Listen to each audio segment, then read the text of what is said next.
Sir मैं आपसे एक चीज़ पूछना चाहता हूँ कि इंस्पिरेशन क्या थी शारदा यूनिवर्सिटी को स्टार्ट करने की, शारदा यूनिवर्सिटी लाने की यहाँ सबके बीच में? देखिए ऐसा है कि मेरे ग्रैंडफादर जो थे वो जी। एक बहुत बड़े सोशल वर्कर थे, आर्य समाजी थे। देन ही आगरा के जितने भी जो सोशल वर्क से जैसे डीएवी स्कूल था, कुख्ता था, अनाथ आश्रम, सबके चेयरमैन भी थे। और आगरा का पहला गर्ल्स इंटर कॉलेज उनके प्रयासों से चंदा इकट्ठा करके बनाया गया। वो शहर का पहला इंटर कॉलेज था जो बाद में डिग्री कॉलेज भी बन गया। ये बात है 1940s की। जी।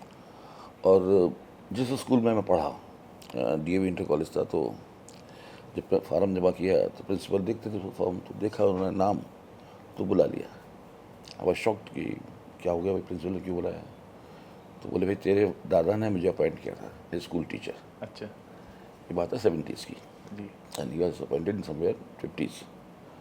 तो बोले आज मैं प्रिंसिपल बना हूँ। फिर उन्होंने उनके बारे में काफ़ी बात ऐसी कही जो बड़ा इंस्पायरिंग थी। ये किया, ऐसे थे वैसे थे, बहुत बड़े समाज सेवक थे, रिफॉर्म लाए, कितना सारा उन्होंने हिंदू मुस्लिम के ऊपर भी काफ़ी काम किया है। तो उस 16-17 साल की उम्र में वो बातें बहुत मैटर करती हैं। और मुझे लगा कि वो इतने बड़े पर्सनालिटी थे, लेकिन मेरे जो पापा, ताऊ जी, चाचा जी, वो उनमें वो सब उनका जो एक ऑरा था उसके सामने सब वो बहुत छोटा था। जी। तो आई फेल्ट कि देयर समथिंग इज मिसिंग। कहीं शायद मन में होगा कि मुझे बाबा जैसा एक जी। समाज सुधार करने के लिए कहीं ना कहीं इंस्पिरेशन आ जाती है। फिर मैं 1985 में बिजनेस के सिलसिले में चेन्नई चला गया। तो उस वक्त यहाँ से हज़ारों बच्चे बेंगलोर में, तमिलनाडु में, कर्नाटक में पढ़ने जाते थे। उस वक्त प्राइवेट इंजीनियरिंग कॉलेज का दौर था, वो 80s से लेकर के। तो ट्रांसफॉर्मेशन हो रहा था। तो यही लगा कि भाई यूपी में कॉलेजेस क्यों नहीं है। क्योंकि मेरा बिजनेस ऐसा था कि I was directly connected to the all engineering college. मैं इंजीनियरिंग कॉलेज के इक्विपमेंट ही बनाता था। जी। तो start my career manufacturing engineering equipment. तो जब वहाँ देखा तो प्रॉस्पेरिटी भी देखी, ग्रोथ भी देखी, और नीड को भी समझा कि भाई सारे बच्चे वहाँ जा रहे हैं। फिर कुछ मेरे वहाँ पे दोस्त थे जो आईआईटी वगैरह के जो डायरेक्टर थे इंजीनियरिंग कॉलेज वगैरह में। तो एक बहुत सा दोस्त था, उसने कहा कि पीके तुम इतना सब करते हो, why don't you think of opening engineering college. तो मैंने कहा कितना इन्वेस्टमेंट आएगा? तो उसने इन्वेस्टमेंट बताया, बोले 1-2 करोड़ रुपया हो तो खोल सकते हो। तो फिर ये हुआ कि भाई चलो पहले 1 करोड़ कमा लें, फिर सोचेंगे। जी। तो फोकस हो गया कि भैया पहले 1 करोड़ रुपये कैसे इकट्ठे करने। और जिस दिन 1 करोड़ रुपये आ गए तो पहले हमने चेन्नई में कोशिश की 92 में। महावीर दिगंबर एजुकेशन ट्रस्ट के नाम से खोला, हम लोग जैन को बिलीव करते थे, बट वो कुछ वर्कआउट नहीं हुआ। फिर ये था कि भाई अपने शहर में किया जाए, जी। क्योंकि आप जंगल में मोर नाचा, मोर किसने देखा, वो लेकर नहीं। तो अपने शहर के लिए करोगे तो थोड़ा सा प्राइड भी होता है दोस्तों के बीच में।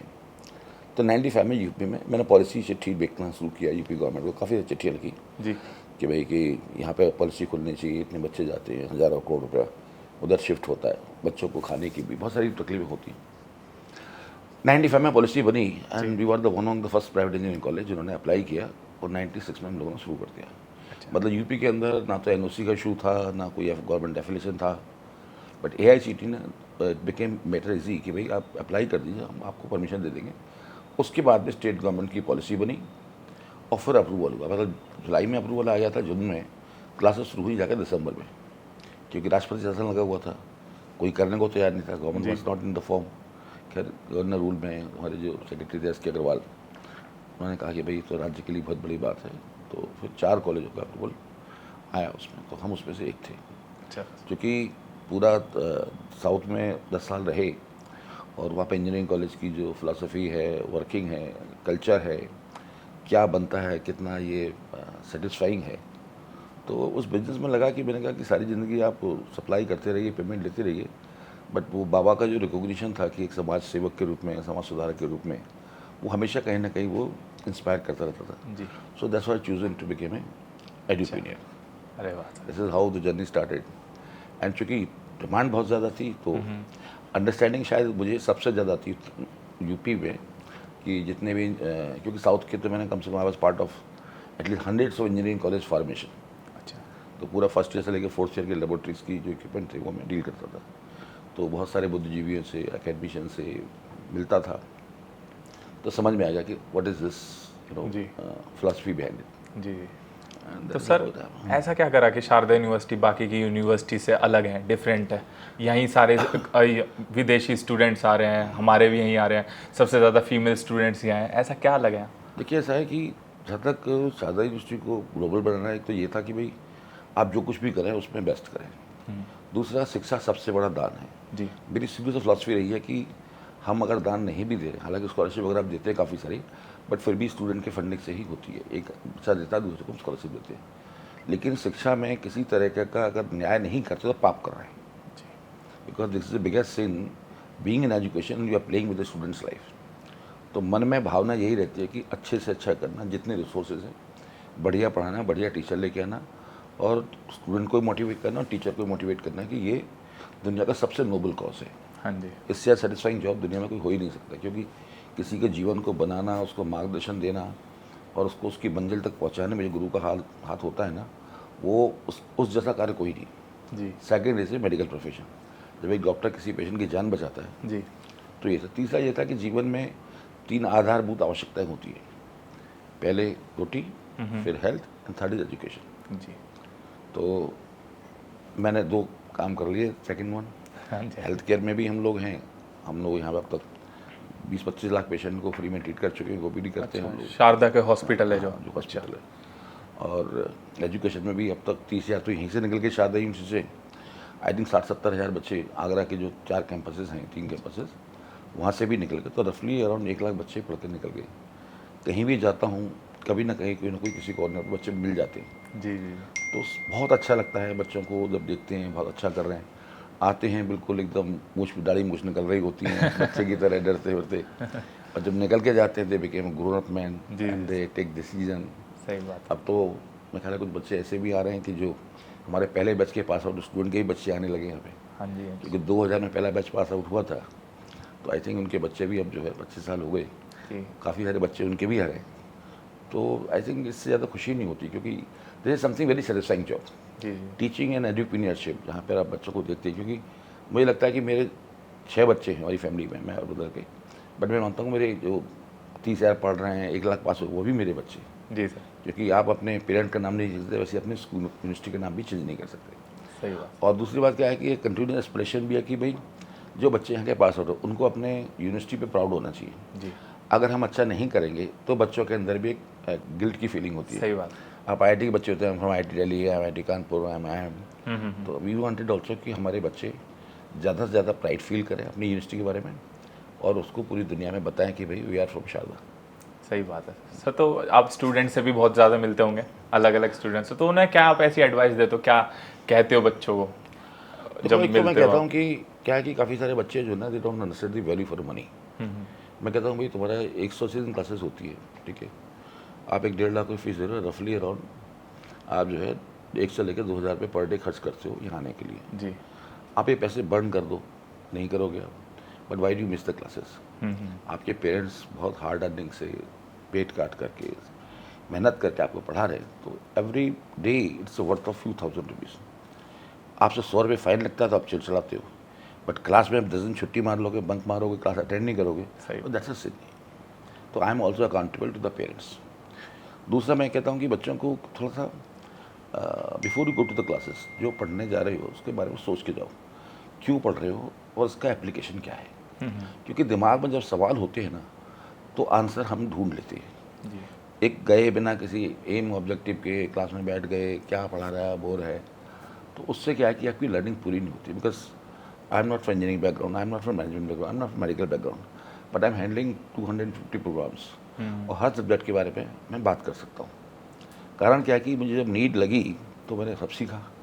तो बच्चों को अगर डिज़ायर होगी सीखने की ना, क्वेश्चंस होंगे ना, तो लर्निंग विल बी बेटर। और आजकल के बच्चों का तो जो टेम्परामेंट है उनको डिफरेंट है, concentration is always a big issue.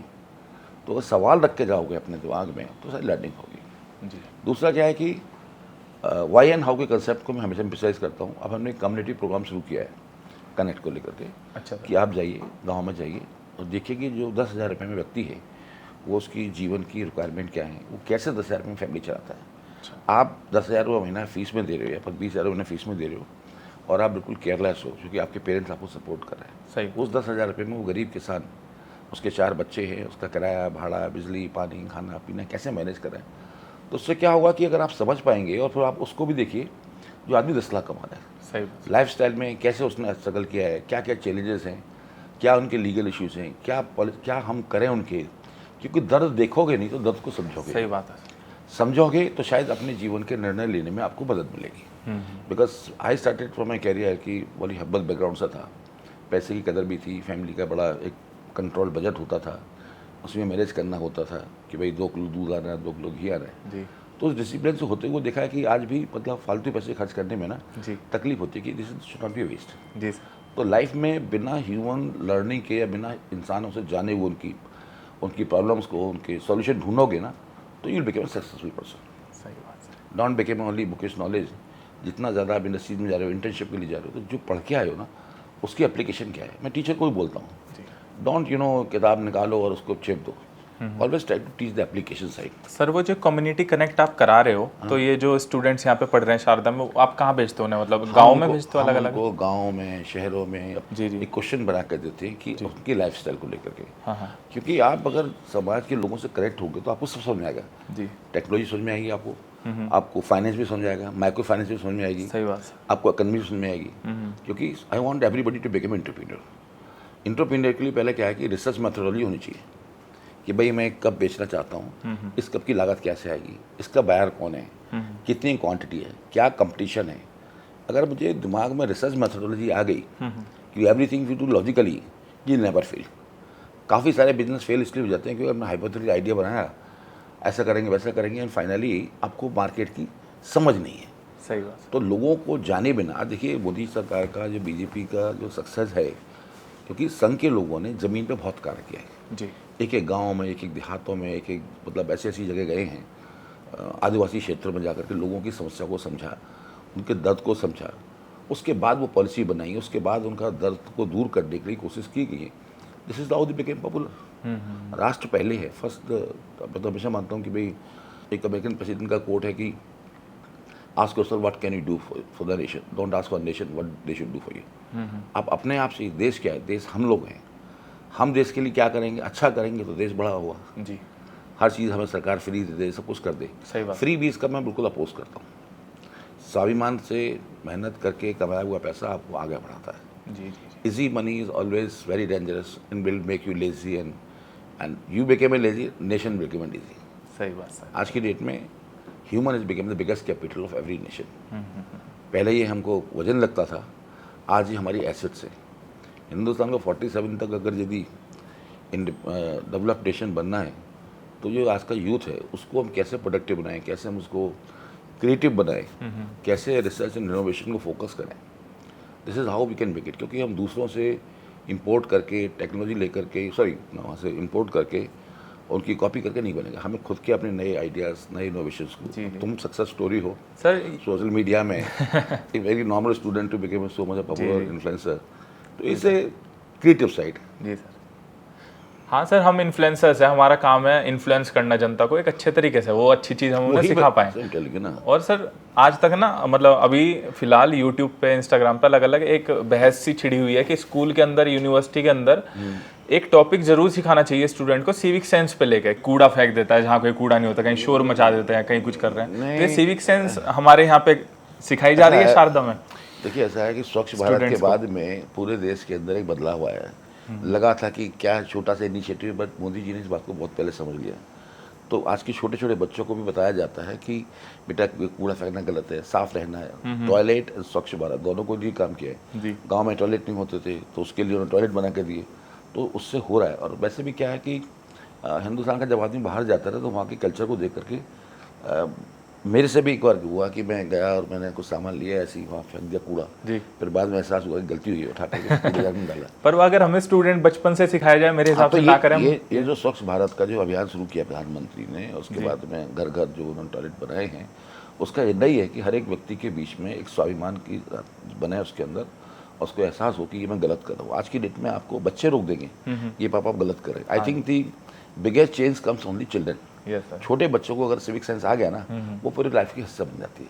सही बात है। संस्कार करेक्टर, पर्सनालिटी, ये सब जो है ना, ये समाज का इकोसिस्टम है। अगर इकोसिस्टम में अगर सब कुछ ठीक चला तो देश ग्रेट बनेगा। सर, आज तक की सबसे बड़ी, सबसे बेहतर अचीवमेंट शारदा यूनिवर्सिटी की, जब भी आप सोचते हो उस बारे में, आपके चेहरे पे एक स्माइल आ जाती है, वो क्या चीज़ है सर? देखिए, एक तो क्या था कि मेरे लिए एक सबसे बड़ा प्राइड फैक्टर है कि 2-3 चीज़ें हैं जो मुझे बड़ा प्राइड फील कराती। वन, कि मैंने 99 में जब उत्तर प्रदेश में 50% सीटें फ्री, 50% पेड होती थी, तो काफ़ी कॉलेज खुल गए, तो लास्ट में कुछ सीटें बच गई थी, तो नेगोशिएशन हो रहे थे, तो मैंने कहा भाई नथिंग डूइंग। मेरा मानना है कि girl child is the first teacher of the universe. माँ जो होती है सबसे बड़ी दुनिया की पहली टीचर होती है जी। तो if I have to do any charity, let me do for girls. एक लड़की थी जो खड़ी हुई थी काउंसलिंग काउंटर पे कि पापा मुझे पढ़ा दो। नहीं नहीं नहीं, फीस ज़्यादा है, नहीं पढ़ा सकता। तो मुझे बुरा लगा। मैंने कहा कि क्या बुलाया मैंने पेरेंट्स को, क्या दिक्कत है? तो बोले वो फ्री सीट में एडमिशन होने, मैं पेड नहीं सकता, मेरी फाइनेंशियल स्थिति है। मैंने कहा मैं उसको फ्री में पढ़ाता हूँ, जो फ्री सीट की फीस आप इसको करता हूँ। तो उसने एहसास हुआ कि लड़कियों को अगर हमने पढ़ा दिया, उनको एजुकेट कर दिया, तो समाज बदल जाएगा, क्योंकि 50% कंट्रीब्यूशन वुमेन का ही है। If they are educated, country will educated. और मेरे ख्याल से 70 सालों में, मतलब 70 सालों में हमने शायद उतनी तरक्की नहीं करी जितनी हम कर सकते। उसके पीछे one of the reason is कि हमने महिलाओं को, लड़कियों को अशिक्षित रखा, उन पर रिजर्वेशन नहीं दिए। तो उस पर मेरा हमेशा से मानना है। तो तब से हमने लड़कियों के एजुकेशन को प्रमोट भी किया, और आज सादा में ऑलमोस्ट क्लोज टू 50% लड़कियाँ पढ़ती हैं। जी सर। जहाँ कहीं भी स्कॉलरशिप देनी होती है, चॉइस देनी होती है, तो मैं बच्चियों को देता हूँ। अच्छा। वन, कि घर में मतलब वो तितलियों की तरह, चिड़ियों की तरह चहचहाट करती रहती हैं, और समाज के अंदर बदलाव लाने में उनका बहुत बड़ा रोल है। सही बात। दूसरा ये था कि वी वांटेड कि हिंदुस्तान का, चूँकि बिजनेस, हम लोग 140 करोड़ की आबादी है, तो पूरे विश्व में अगर जाना है और काम करना है ना, तो हमको विदेशी लोग भी चाहिए। आप यूएस में देखिए, आप ऑस्ट्रेलिया में देखिए, यूके में देखिए, उनकी इकोनॉमी के डेवलप होने का one of the major reason है कि पूरे दुनिया से लोग आते हैं वहाँ, आके चिंतन मंथन करके नए आइडियाज़ डेवलप होते हैं जी। और उस आइडियाज़ पे वो फिर कॉमर्शियल वैल्यूज़ निकलते हैं उसके, एंड दैट बिकम सक्सेसफुल। दूसरा क्या है कि एक आपका जो कल्चर है, जो साइकी है, वो भी दुनिया को इन्फ्लुएंस करता है। प्रधानमंत्री का विजन है कि भाई हम विश्व गुरु बनना है। हम थे, हम आज भी हैं। पूरी दुनिया हमको बड़ा प्राउड से देखती है कि हमारा सिविलाइजेशन, हमारा कल्चर, हमारी हिस्ट्री इतनी सॉलिड है कि मैं पूरी दुनिया में घूमा हूँ। सही बात है। तो मुझे लगता है कि क्या ये छोटे छोटे कैसल्स बना रखे हैं, अभी हमारे फोर्ट है, और जितना बड़ा फोर्ट है उतनी हमारी झवेली है सही बात। हमारे राजस्थान में। सही। तो वो मुझे लगता है कि इसलिए हमने पूरी दुनिया से बच्चे ला रहे हैं। आज हमारे पास में ऑलमोस्ट 2,000 से ऊपर बच्चे पढ़ रहे हैं 95 कंट्रीज़ के, करीब 8-10 हज़ार पढ़ के निकल भी गए। तो इससे हमारा जो एक भारत का जो एक रिलेशनशिप है पूरी दुनिया के साथ फैल रहा है। एक बार ऐसा हुआ, वियतनाम एम्बेसी के लोग आए कि साहब हमको, क्योंकि ये लोग कम्युनिस्ट हैं तो बड़ा कॉन्फिडेंशियल रखते हैं कि हमें बच्चों को ट्रेनिंग करानी है। तो वो भारत सरकार का $300 मिलियन का लाइन ऑफ कंट्रोल वो था, क्रेडिट था। तो उनके 60 ऑफिसर आए, उनको पहले इंग्लिश सिखाई, फिर मैरिल टर्मिनोलॉजी सिखाई, and after 1 year they went to the Visakhapatnam naval base. वहाँ फिर उन्होंने ट्रेनिंग लेकर के दे वेंट बैक। तो ऐसे ऐसे बहुत सारे असाइनमेंट्स हमें मिल जाते हैं। तो उससे लगता है कि भारत का नाम बड़ा हो रहा है। क्योंकि जब मैं अफ्रीका में गया, सर आई टॉट, डॉक्टर ओझा थे साहब, वो केमिस्ट्री के, उन्होंने ये थे, तो स्टूडेंट को हमेशा टीचर का नाम याद रहता है। हाँ जी। ही नेवर फॉरगेट की। तो इंडियन की बहुत रेस्पेक्ट है एज ए टीचर की, एज ए साइंटिस्ट की, एज ए इंजीनियर्स की।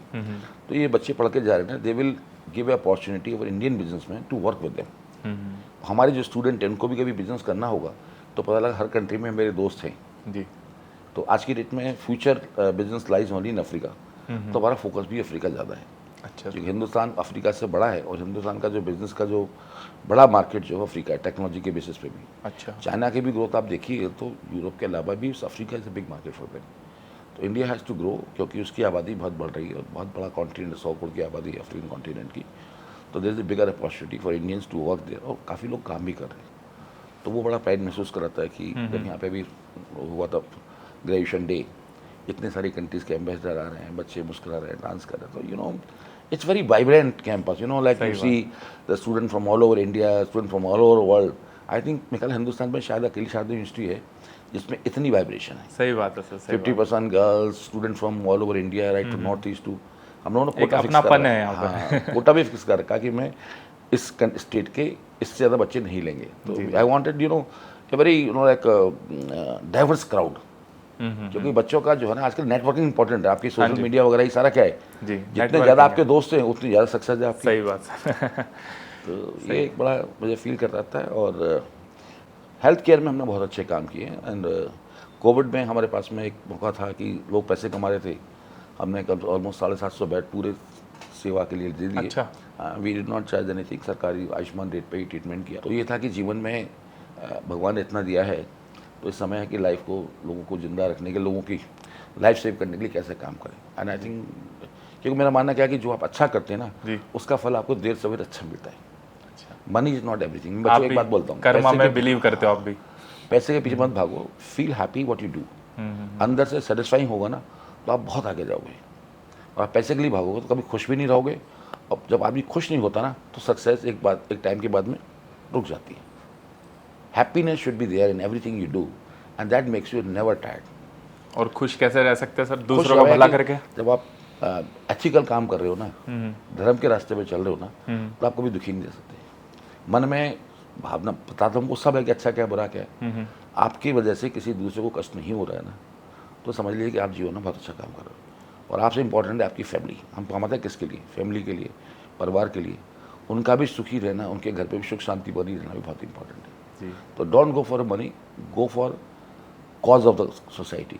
एक ऑब्जेक्ट के लिए काम करेंगे, money should be by product of that object. जी जी जी। जो भी करें उसमें एक्सीलेंट करें, और you became leader in that field, no matter जी जी। आप क्या करते हैं। सबसे नहीं पड़ता, चाहे आप मैकेनिक हैं या टायर लगाते, कुछ भी करें, you should be the best in your field. जी।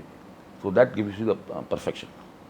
कुछ कुछ बातें ऐसी होती है सर जो हमेशा दिमाग में सेव हो जाती है लाइफ टाइम के लिए, और आपने वो बातें आज मुझे कह दी जो मैं हमेशा याद रखूंगा कि किसी की आत्मा ना दुखे हमारी वजह से, तो हम खुश हैं फिर, और सब चीज़ सही है। नहीं, वो इम्पोर्टेंट यही है। देखिए क्या है कि मैथमेटिक्स लाइफ में, because I started from 10,000 rupees, आज इतना सब होने के बावजूद भी, बट आई एम हैप्पी, क्योंकि मैं देखता हूँ कि कोई मुझे मेरे बारे में बुराई ना करे, मेरे ऊपर किसी की बददुआ ना लगे।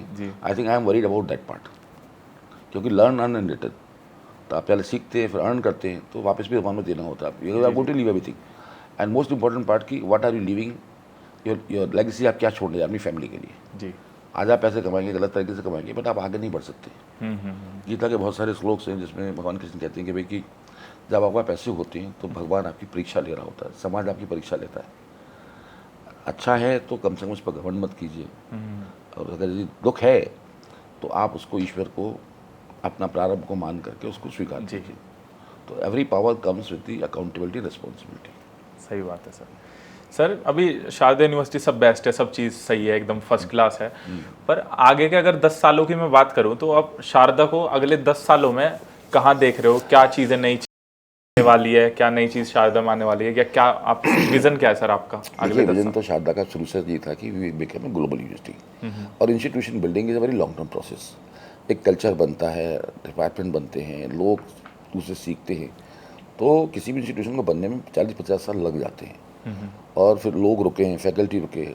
मैं देख रहा हूँ कि 2009 में हम लोगों ने यूनिवर्सिटी बनाई है, उसके बाद से काफ़ी ट्रांसफॉर्मेशन हुआ। आज हमारे पास में बहुत अच्छे अच्छे साइंटिस्ट हैं, और मैं उम्मीद करता हूँ कि हमने एक कल्चर बना दिया है। We are building a ecosystem, कि जिसमें हर एक आदमी को मौका मिले कुछ क्रिएटिव करने का, उसको रिसर्च करने का, उसको फ्रीडम दे। सरकार भी पैसा दे रही है, हम लोग भी फंड्स करते हैं। तो मैं उम्मीद करता हूँ कि कम से कम by 2040 we should become at least fortune 500, जो टॉप 500 यूनिवर्सिटी वर्ल्ड में, QS में या टाइम्स रैंकिंग में, उसमें नाम शारदा का होना चाहिए। And I think the way we are going, already हमारे पास 300 इंटरनेशनल यूनिवर्सिटी कोलेबोरेशन है, बच्चे हमारे पास में हैं, और धीरे धीरे काम, बहुत अच्छे पेपर पब्लिश हो रहे हैं, रिसर्च लेबोरेटरी बहुत अच्छी बन गई हैं। मुझे लगता है कि आने वाले 15 सालों में हम लोगों ने कम से कम 500 से लेकर 1000 करोड़ रुपये रिसर्च लेबोरेटरी में ही डालने का विजन है। क्वांटम कंप्यूटिंग की बात हो रही है, स्पेस टेक्नोलॉजी की बात हो रही है, टेस्टिंग की बात हो रही है, lot of things we are doing. Okay, defence के लिए हम लोगों ने रिसर्च पेपर लिखे। तो मुझे लगता है कि किसी भी इंस्टीट्यूशन के अंदर टीचर्स का कंटिन्यूस लर्निंग और उनका रिसर्च फोकस जो है ना, वही बच्चों को नई चीज़ सिखाएगा। क्योंकि आजकल सब कुछ तो सॉफ्ट उसमें है, गूगल पे। जी जी। क्या नया हो रहा है, क्या नया करना है, बच्चों में आपको बीज डालना होता है। हाँ जी। क्रिएटिव थिंकिंग, क्रिएटिव वर्किंग, उसके बाद वो पेड़ अपने आप बन जाएगा।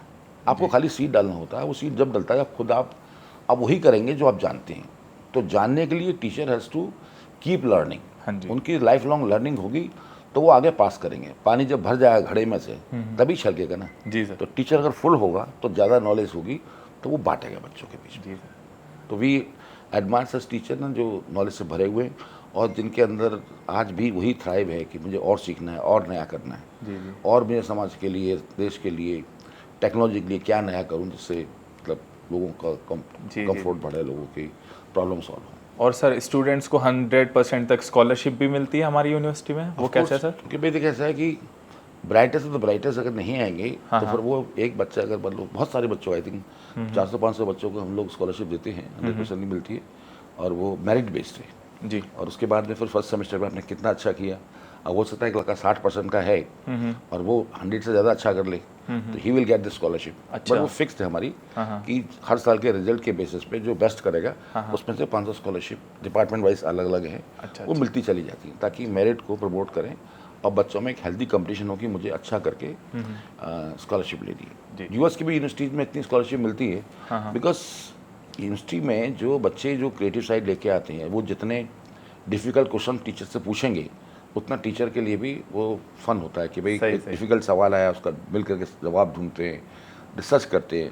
दूसरा हम लोगों का एक शारदा स्टार्टअप करके है यहाँ पे, तो वो प्लेटफॉर्म बनाया जिसमें हम लोग काफ़ी इंक्यूबेट करते हैं, फंडिंग भी देते हैं, मेंटर भी बुला रखे हैं इंडस्ट्रीज़ के जिसमें अपने आइडियाज़ को वो इंक्यूबेट करें और बिजनेस खड़ा करें। We also provide the funding for that. और मैं तो चाहता हूँ हर बच्चा जो है एंटरप्रेन्योर बने जी, क्योंकि लोग नौकरी ढूंढते हैं। मैं कहता भाई कम से कम आप बिजनेसमैन बन के काम सीखोगे तो शायद आप नौकरी भी अच्छी करोगे। सही बात। क्योंकि 9 to 5 काम करना बिना मन के अच्छा हो गया भाई घर जाना है, एंटरप्रेन्योर कभी थकता नहीं है जी। और बाकी जो एम्प्लॉयज़ का रहता है कि अरे भाई टाइम हो गया घर चलें, वो काम को अपना नहीं समझते। एक देश की एक प्रॉब्लम और भी है, हमारे देश में लोग वर्क को वर्शिप नहीं मानते जी। काफ़ी जगह। अगर आप अपने काम को ऑनर की तरह करेंगे ना तो जीवन में कंपनी भी बढ़ेगी और आपकी लर्निंग भी बढ़ेगी और आपकी अर्निंग भी बढ़ेगी। सही बात। Because whatever you do you have to be 100% own it. Time pass करने के लिए मतलब प्रोडक्टिविटी गिरती है उससे। तो ऑनेस्टी इन एफिशिएंसी, या वो मैं कहता हूँ कि भाई जब ऑनरशिप होती है तो आप थकते नहीं हैं जी। आप 12 घंटे काम कर लो, 16 घंटे काम, तुम अभी थकते हो, पूरी दुनिया घूमते हो, सही बात। यू नेवर गेट सही टायर्ड। जी। यही तुमको कहा जाए कि भाई तुमको 20,000 मिला, इतने कम पैसे में क्यों काम करूँ मैं। तो पैसे को नहीं, आपने जो काम लिया है उस पर आप पूरा 100% दिल से देंगे तो शायद आप जीवन में अच्छा करोगे। मतलब मेरी एक्सपीरियंस तो यही है, ऑलमोस्ट मेरा भी यही सर एक्सपीरियंस। 45 ईयर्स हो गए लाइफ में, 50 साल हो गए कि देखा है कि अगर आप दिल से काम करेंगे तो आपको बहुत सारी चीज़ें वो दिखने लगी जो एक आम आदमी नहीं देख पाता। When you look for money तो आपके चेहरे पे जब पैसे का चश्मा लग जाता है ना, आपका विजन बहुत छोटा हो जाता है। सही बात। और जब आप पैसे का चश्मा हटा देते हो, you are only working for a cause, then you go, sky is the limit for you to grow. Biggest challenge in our life, human life, इसलिए पैसे का चश्मा हटा दीजिए, जी। ग्रीड निकाल दीजिए, कर्मण्यवाद का रस्ते ना फले, आप कर्म करिए जो आपको अच्छा लग रहा है करके, और फिर आप बाकी भगवान में छोड़ दो, क्योंकि जो आना होगा आ जाएगा, किस्मत में जो होगा 100% आएगा। पर अपना 100% वर्क करिए दिल से। 100%। जी जी उसका कोई शॉर्टकट है ही नहीं। जी। सर शारदा हॉस्पिटल तो पहले से ही है हमारे यहाँ पे, और शारदा हेल्थ केयर सिटी अभी बन रही है यहाँ पे, तो उसका क्या विजन है सर? वो क्यों नई चीज़ एकदम ऐसा आ रही है है? कि एक तो ये है कि शारदा में तो ऑलरेडी मेडिकल कॉलेज का पार्ट है और उसमें 1000 बेड चल रहे हैं और वो गरीब लोगों के लिए जनरल वार्ड है।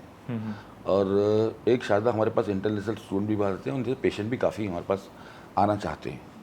तो हम लोगों ने एक नया डिवीज़न खोला है जिसमें एक सुपर स्पेशलिटी का oncology, cardiology, nephrology and anything what ever happening in country, वो सारी फैसिलिटीज़ हैं जी। उसमें। करीब 6.5 करोड़ लगा दी उसमें, और वो it is one of the best infrastructure in the country. जी। आप जाके देखिए उसको, इट इज़ नेक्स्ट लेवल।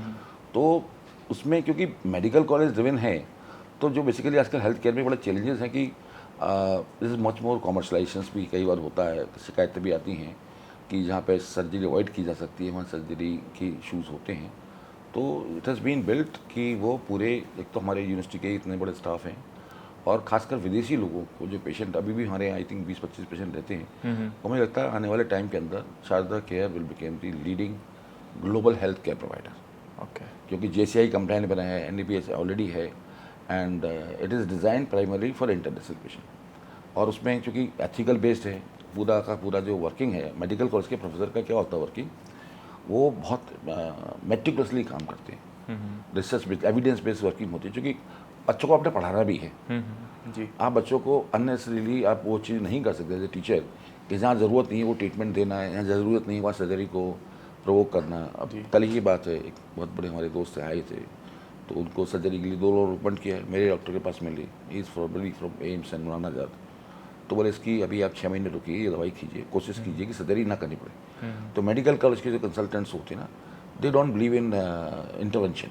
जी वो मिनिमम मेडिकेशन, मिनिमम केयर के बेसिस पे आपको ठीक हो जाए तो वो उस पर कोशिश होती है। एंड जब होता है तो फिर भी वो बहुत प्रिसीजन के साथ होता है। And there is a group of doctors actually, like medicine department में हमारे यहाँ 40 डॉक्टर हैं, तो हमेशा बोर्ड डिसीजन लेता है। कोई पेशेंट आ रहा है तो इंडिविजुअल की जगह इसे कलेक्टिव प्रैक्टिस कि सब लोगों से मिल करके बात करके डिस्कस करके तब लाइन ऑफ ट्रीटमेंट डिफाइन होता है, दैट वी फॉलो। तो आई थिंक कि आज भी दिल्ली के अंदर जितने भी बड़े हॉस्पिटल्स हैं उसके बाद भी लोग एम्स में एक रेफरेंस लेने जाते हैं। जी जो लगता है कि एम्स की जो ओपिनियन होगी that is the final. AIIMS है, पीआई चंडीगढ़ है, पीजीआई लखनऊ है, इवन मौलाना आज़ाद में भी कुछ लोग हैं, तो वो लोगों की ओपिनियन, एक प्रोफेसर की ओपिनियन हमेशा एक बहुत बड़ा वेटेज देती है। और आजकल के ज़माने में थोड़ा सा कई बार ऐसी चीज़ें आ जाती हैं कि जो लोगों को शायद पसंद नहीं आती, तो उसके लिए I think we are what we are doing it is going to be very different. आप देखिए उसको जा करके जी जी जी नेक्स्ट लेवल है जी, वहीं जा रहा हूँ सर वहाँ सारे का सारा। उसमें अब से डीएम, उसमें डीएम भी चलाएंगे, एमसीएच भी चलाएंगे। तो देश में एक्चुअली गुड हेल्थ केयर की बहुत आवश्यकता है। ऑन्कोलॉजी का बहुत बड़ा डिपार्टमेंट बनाया है and I am sure about it कि ये द केयर, चूँकि मेरे बेटे ने इसको बनाया है, शब ने शारदा केयर नाम रखा, तो जो ऑब्जेक्ट यही है कि हर पेशेंट को पूरी ईमानदारी से उसकी केयर की जाए, उसके अंदर एम्पैथी हो, कॉमर्शलाइजेशन ना हो। Most important part, it should be एक ट्रीटमेंट साइड, मतलब सर्विस के साइड से हो ना कि कॉमर्शियल साइड से। जी जी जी कॉमर्शियल से ऑलवेज वर्क्स आउट, तो सेकेंडरी आती है। अब यूएस वगैरह में जाइए तो वहाँ पे जो वर्किंग है उसी लेवल की है। और मैं भी सोचता हूँ कि हम 15-20 साल में वी विल हैव, ऑलरेडी हम लोगों ने काम कर दिया था एंडरसन हॉस्पिटल ऑन्कोलॉजी के लिए, हार्वर्ड के साथ में, स्टैनफोर्ड के साथ में। We are now promoting our faculty to go there, get the training, get some research, जो कि future research are more into the biosciences. तो ये यूनिवर्सिटी है, तो वो मेडिकल कॉलेज भी है। भारत सरकार ने तो सारे आईआईटी में मेडिकल कॉलेज खोल दिए, जी जी जो कि फ्यूचर में जो चैलेंजेस हैं उसके अंदर बायोसाइंसेस बहुत बड़ा रोल प्ले करेगी। इंटीग्रेशन, हमारे कई सारे प्रोफेसर हैं जो मेडिकल कॉलेज के साथ बल्कि रिसर्च कर रहे हैं, जी तो उसमें बहुत बड़ा स्कोप है। आपने कहा ना कि टॉप आप कैसे बनोगे, हाँ जी हाँ जी तो we are the only institution which is basically interdiscipline. Okay sir तो हमारी बायोटेक की फैकल्टी, हमारी फार्मेसी की फैकल्टी उनके साथ काम कर रही है, हाँ जी हमारे कंप्यूटर साइंस के लोग उनके साथ में मेडिकल के साथ काम कर रहे हैं। We are going to set up the new stem lab, जी जी टिश्यूज़ के ऊपर काम करने की बात हो रही है। रोबोटिक सर्जरी का ट्रेनिंग इंस्टीट्यूट खड़ा कर रहे हैं। बाहर से बहुत सारी कंट्रीज़ के डॉक्टर्स आना चाहते हैं ट्रेनिंग के लिए, तो वी आर स्टार्टिंग एक इंटरनेशनल लेवल का एक training centre for surgery, for critical care, for diagnostic. तो मैं सोचता हूँ आने वाले 4-5 सालों में we will have a very big exposure all over from Africa और even people from the US. अभी पीछे हम लोगों ने एक रोबोटिक सर्जरी का कैंप हुआ था, ट्रेनिंग सेशन हुआ था, जिसमें यूएस से कम से कम 10 लोग आए थे, ड्यूक से, एंडरसन से, हार्वर्ड से, जिन्होंने यहाँ के डॉक्टर्स को एडवांस रोबोटिक सर्जरी सिखाई। तो इस तरह की बहुत सारी एक्टिविटीज़ जो वहाँ होंगी, क्योंकि health care is very important part. Yes sir and I think what we have done it, अब प्रॉब्ली एयरपोर्ट आ रहा है, तो it will became also, I want that greater Noida became international medical tourism hub, जी जी and Sharda should lead actually that from the front, सही बात क्योंकि we have almost 10,000 alumni from internationally. और हर कंट्री में हमारे खासकर अफ्रीका जहाँ से पेशेंट आते हैं, हमारे एम्बेसी के साथ बहुत अच्छे संबंध हैं, and they are really admiring कि what we have done it. And I think we will, ये उस इंटरनेशनल से ही चलेगा। बाकी ग्रेटर नोएडा की आबादी बहुत तेज़ी से बढ़ रही है, जी जी एंड मोस्टली यंग पॉपुलेशन है, so they want very classy, very ethical, very hygiene wise, look wise, feel wise. तो आपको लगेगा ही नहीं, एक हॉस्पिटल में जाके एक फोबिया होता है ना, हाँ जी हाँ जी डर सा लगता है, तो आपको you will feel very pleasant. आपका डर नहीं होगा वहाँ पर, आपको ट्रीटमेंट आपको लगेगा कि आप घर में ही हैं। ठीक है सर, शुक्रिया अपना वक्त देने के लिए, नहीं, बहुत ज़्यादा खुशी मिली सर आपसे मिलकर। ठीक है चलिए, sir, all the best, God bless thank you. You so much sir, thank you so much, thank you sir thank you. Ji.